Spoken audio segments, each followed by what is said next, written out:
Missouri. Now we begin here in Nairobi, where the CEO's Summit 2024 is currently underway. Let's just cross over live and listen in. I understand that Kalai Muse is now speaking. He is from the Insurance Regulatory Authority.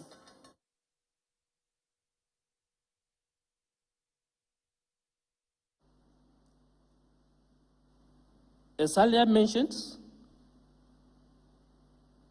we have insurers who are multinational. They do business in different countries, and you can imagine where they find different requirements in every country they go to. I remember even when we were implementing the IFRS 17, some players will come and tell us, no, this country has given an extension.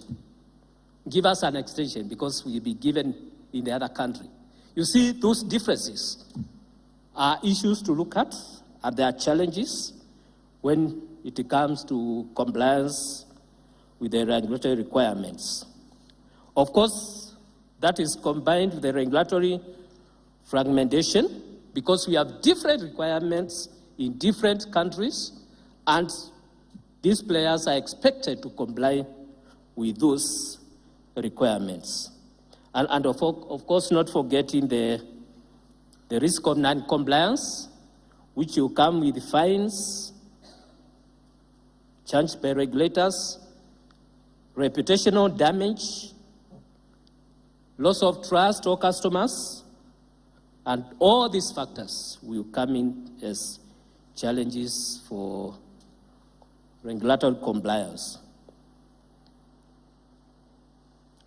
Evolving risks and regulatory requirements. Of course, as mentioned, new risks coming up.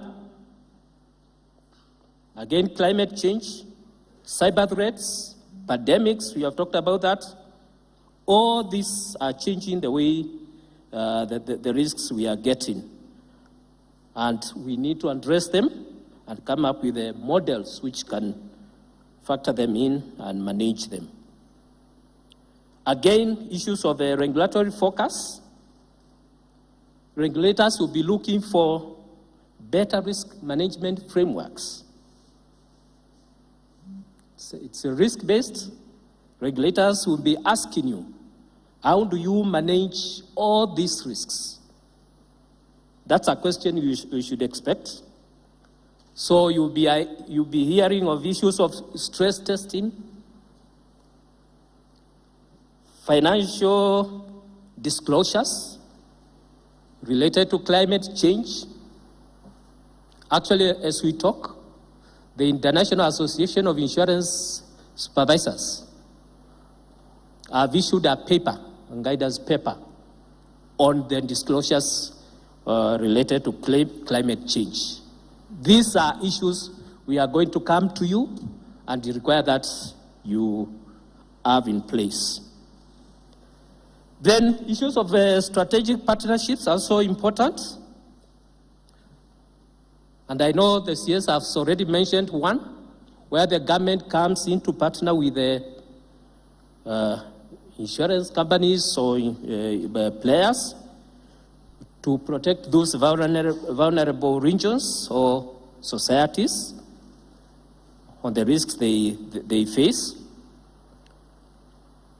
Even on cyber and digital infrastructure protection, regulatory bodies and insurance companies need to come together and come up with frameworks which can respond to these risks. On ESG, insurers and regulators also need to ensure that ESG principles are embedded in the regulatory frameworks to make sure that the products we sell align with the sustainability goals. These are factors in the changing environment that we need to think about and talk about and see how best we can address them. As I conclude, remember, regulation and policy are critical drivers to sustainable growth in the industry. Collaboration between regulators and industry players is essential to ensure that we have an environment which is conducive to innovation and sustainability. Navigating compliance challenges and adopting ESG principles will ensure that the industry's long-term growth is there.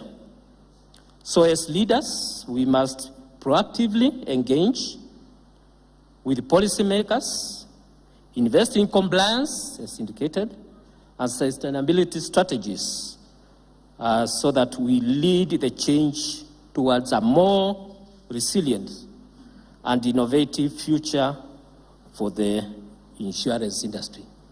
So those are the factors that we need to think about and talk about to address these challenges. Thank you very much. That's a presentation.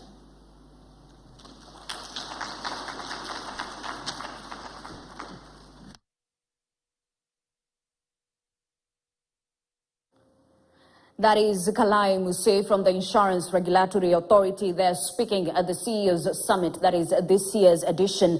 And of course, the theme that they're focusing on in this year's edition is